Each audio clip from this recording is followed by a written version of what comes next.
여러분, 투자라는 것은 제가 봤을 때는 저는 이제 바닷물에 그 수돗물을 마시는 것 같아요. 그러니까 이런 일을 왜 말씀드리냐면, 제가 21년에 그 투자를 지금 7건 했거든요. 그러니까 잔금 치른 게 7건이에요. 그래서 뭐 공시지가 1억 미만짜리도 있고, 그다음 그 이상짜리도 있고 해서 뭐 친인국세 뭐 다 부담해가면서 그렇게 하고 있습니다. 근데 7건은 잔금 치르다 보니까 문제는 이제 어 돈이 이제 한계성이 있을 거 아니에요. 아무리 뭐 제가 뭐 돈이 뭐 있다 해도 계속적으로 투자할 수 있는 자금이 여력도 있고, 대출도 뭐 이빠이 받은 것도 있고, 그 다음에 뭐 제가 1년에 하나씩은 팔고 있어요. 1년에 하나씩은 팔고 있고, 그게 작년에도 팔은 게 있고, 그 다음에 올해도 그 제가 아침에 영상 찍은 것처럼 군산에 이제 매물 내놓은 게 있는데, 그게 정리가 되면 다시 또 돈이 들어오겠죠. 근데 돈이 들어오는데, 아 진짜 세상에 일이 참 아이러니한 게 있습니다. 뭐냐면은 제가 진짜 받은 물건이 있는데, 진짜 괜찮은 물건이에요. 괜찮은 물건이고, 진짜 이게 이 정도 갭에 나올 수 없는 물건들인데, 예를 들면 솔직히 말씀드릴게요.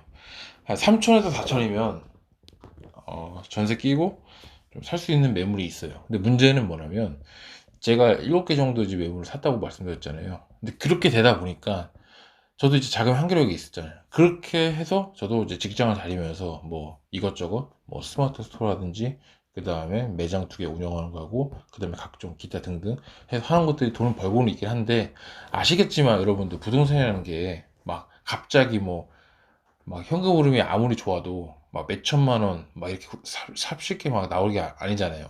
그래서 참 괴로워요. 참 괴로운 오늘 밤인데, 4천만 원 정도 필요하면 그거 비슷하게는 돈이 생길 것 같아요. 왜냐면 돈을 모으면 되니까. 근데 문제는 뭐냐면 취등록세, 취등록세. 이게 취등록세가 거의 뭐 아시겠지만, 저 같은 경우는 12% 나오지 않습니까? 12% 부가세 포함하면 13.2% 나오게 되면, 거의 뭐 만약에 3억대 집을 산다고 하면 거의 뭐 4천만 원에 육박하는 그런 세금이 나옵니다. 이것저것 뭐 다 하다 보면. 근데 제가 아까 말씀드린 투자금에 선도 치면 된다고 했잖아요. 만약에 러프하게 4천 잡고 세금도 4천만 원 내면 8천만 원 들어가는, 8천만 원. 근데 만약에 무주택자 기준에서 이거를 막 투자해서 잡았다고 치면은 세금이 뭐 400도 안 나오겠죠. 다 해가지고 400도 안 나오는 상황이 발생되는데, 하여튼 뭐 그렇습니다. 근데 그렇고, 지금 제가 괴로운 건 그거예요. 뭐냐면 어, 그러니까 이런 얘기를 하지 말아주세요. 막 집이 막 여러 개 막 열 몇 채 많이 넘게 있는데, 그거에 대해서 뭐 1년 하나씩 팔아도 집이 막 10개가 있고 20개가 되고 뭐 이렇게 있어도 갖고 싶은 건 갖고 싶은 거거든요. 내가 정말 진짜 원하는 지역에 있으면 내가 딴 걸 안 사고 소비성의 지출을 뚫리더라도 내가 그런 게 있으면 정말 갖고 싶은 욕망과 열정은 누구보다도 강한 게 있는데, 정말 갖고 싶은데 이게 그런 거죠. 그러니까 취등록세에 대한 부담감도 플러스 내가 그걸 감내하더라도 계속적으로 매물을 사다 보니까 돈의 한계성을 느끼다 보니까 돈이 없는 상황이 있고, 두 번째는 명의죠, 명의. 이 명의는 그 부동산 투자하면서 정말 진짜 어려운 과제인데, 이게 사실상 무주택자 애들에게, 혹은 뭐 주변에 뭐 조카라든지 누가 있으면 사실 이게 부탁하기가 좀 그래요. 사실 그렇잖아요. 그래서 그렇고, 어쨌든 그거는 됐고, 일단 제가 일단 할 수 있는 범위 내에서 한다고 하면, 정말 이게 지금, 그러니까 막 그런 거 있잖아요. 막 지금 이 가격에 살 수 없는 건데, 매도가, 그러니까 호가 매도 호가가 주춤하는 사이에 전세가가 올라가 버린 거예요. 원래는 이제 전세가 매매가 갭 차이가 뭐 1억 정도, 1억 이상, 혹은 1억 정도 언더 왔다 갔다, 그 후로 왔다 갔다 했다면, 지금 이제 이게 붙어버린 거예요. 갑자기 이게 떨어져 있다가 이렇게 떨어졌다가 갑자기 붙어서 지금 한 3, 4천이면 된다 라고 보여지는 게 바로 그 얘기거든요. 그래서 참 아쉬운 밤입니다. 그래서 이 부분을 어떻게 해야 될까, 어떻게 해야 될까, 지금 그거를 계속적으로 오늘 저녁부터 계속 지금 고민을 하고 있어요. 계속 고민하고 있고, 뭐 어떻게든 되겠죠. 어떻게든 되겠고, 이번 주 금요일 날도 또 임장을 갑니다. 연차를 쓰고 임장을 가고요.